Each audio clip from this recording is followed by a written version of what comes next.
Le Donc 28, on le doit remettre. 28, Oh, comment? le 28 du mois de mai, ça. Ah oui, le 28 mai. Le 28 mai à 11 heures. On est prisonnier. On doit remettre son pistolet. Mon pistolet, ils ne l'ont pas eu. Je l'ai jeté dans un fossé avec les munitions. Je suis allé où on était rassemblés. C'était un carrefour. Je dis à mon copain, écoute, hein, moi, je m'en vais. Il n'y avait pas encore des Allemands. Il y avait encore, si, il y en avait, mais pas beaucoup. Avec mon copain, on s'enfile dans les maisons, là, dans les rues. On va frapper une maison. C'était deux vieilles personnes. Ils n'ont pas voulu. Ils ont dit nous avons peur de représailles. Nous n'avons rien pour vous remettre. On demandait pour avoir des effets civils ou bien pour être hébergé. Bon, rien. Alors, de ce fait-là, on va encore dans les rues et on dort sur les trottoirs. La colonne partit. Bon, on commence à se faufiler pour essayer d'éviter les routes, hein, dans les champs. Il y a des Allemands partout. Repris, pouf, repris. Et puis, euh, j'étais blessé, hein. Le long de la route, il y avait des services sanitaires. Donc, je demande à un Allemand, écoute, je ne peux pas me faire remplacer, on m'avait déjà mis un pansement, remplacer mon pansement. Il dit oui, mais il vient avec. Et en me soignant, j'entendais derrière des infirmières qui disaient à des officiers, là, demain, quand vous passerez à une telle place, il y a une boulangerie, vous vous faufilerez, vous sauterez dans la boulangerie. J'avais entendu ça, hein. Alors je dis à mon copain, on va les suivre, hein. On va les suivre, hein. Mais seulement, il y en avait, quand on est arrivé à la bouche, mais il y en avait quelques-uns, on n'était pas seuls, on a été repris. Alors, tu sais comment ça a été. Au début, on avait qu'un Allemand sur 100. Sur une colonne, on avait que deux, trois Allemands, hein. Eh oui. Et puis, au fur et à mesure qu'on avançait, plus on avait d'Allemands. Et arrivé à 100 km de l'endroit, nous sommes atterris en Hollande, à Maastricht, dans un terrain.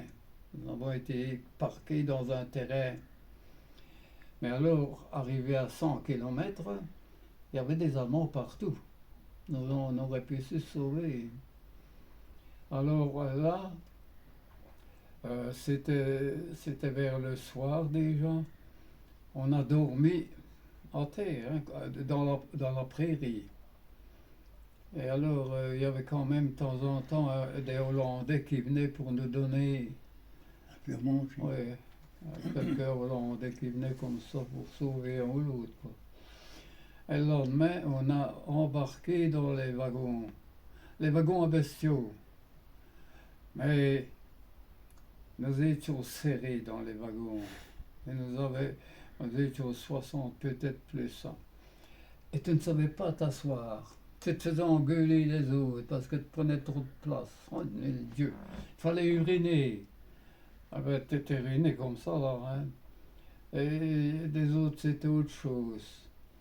Et on a voyagé comme ça pendant la nuit et une journée, je crois. Mais on est passé à Berlin.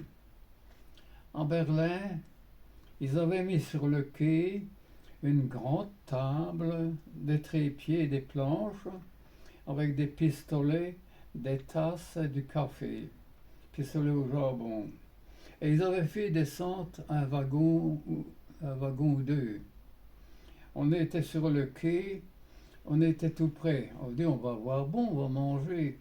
Alors il y a les photographes, un tas de photographes qui sont arrivés, filmer, filmer, filmer, filmer. Et quand on a eu filmé, on n'a rien eu. Ils nous ont traqués dans les wagons. Ah oui. Et ça, c'était pour leur propagande. Faire croire qu'on nous donnait à manger. Ah oui, voilà. Quelle affaire, hein. Et arrivé donc à la gare de Sagan, hein, c'est le premier camp, ça a été Sagan. Arrivé à Sagan, on est allé à pied de la gare au camp, tout le long du chemin. Les gens qui se moquaient de nous, les Allemands qui nous spiaient là, hein, tu sais. Arrivé au camp, c'était des grandes tentes, hein, avec un plancher juste pour mettre les fesses et le dos et la tête. Et il faisait froid encore. Et alors, on dormait sur le plancher et on n'avait même pas de couverture, c'était la capote qu'on mettait sur nous. Et pour la tête, c'était le sac, le havre-sac là. Alors, là, nous sommes parqués. On avait faim parce qu'on avait un peu de soupe avec des arêtes, des arêtes de poisson, des épluchures de pommes de terre qu'il y avait dedans. Il y avait un peu de tout. Un bol de soupe. Le bol était aussi épais que ça. Tu l'aurais jeté sur la route, il n'aurait pas cassé. Contre le mur, il n'aurait pas cassé. Épais comme ça, assez lourd. Quand il y en avait dedans, il n'y en avait presque pas, tellement que le pot était gros. Et un morceau de pain, un pain d'1 kilo pour 5 personnes.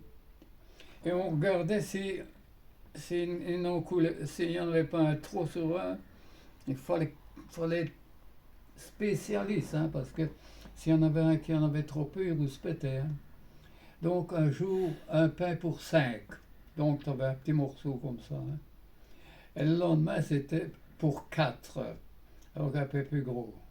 Et avec ça, tu avais une cuillère à soupe de confiture, une cuillère à soupe de margarine, je crois. C'est tout ce que tu avais par jour. Alors, dans ce camp, il y avait le typhus. Hein.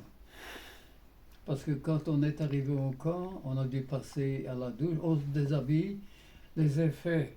Moi, j'avais caché mes effets dans un coin, là. Il y avait un tas d'effets. J'avais caché à un endroit que je puisse les retrouver. Et puis alors, tu passais à la douche. Tu ne savais pas t'essuyer, tu n'avais pas d'essuie-main. Et puis tu passais devant un docteur. Alors le docteur regardait tout ça. Et puis alors après ça, tu allais te rhabiller. Après la douche, tu allais te rhabiller. Et puis,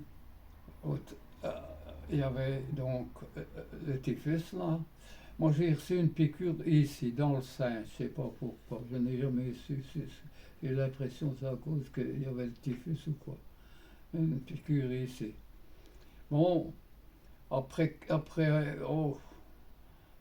jours, 3 semaines, mais on ne savait plus marcher, tellement qu'on avait faim. Et alors, j'avais 2 copains, un qui parlait le plat Deutsch et un flamand. Il voulait rester avec nous, il ne voulait pas retourner.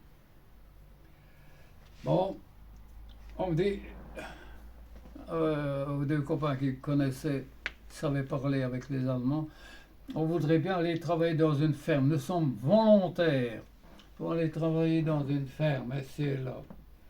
Et puis après un certain temps, il y en a un qui arrive, écoute, qui dit, prends tes affaires, nous sommes prêts pour partir dans une ferme. Bonjour.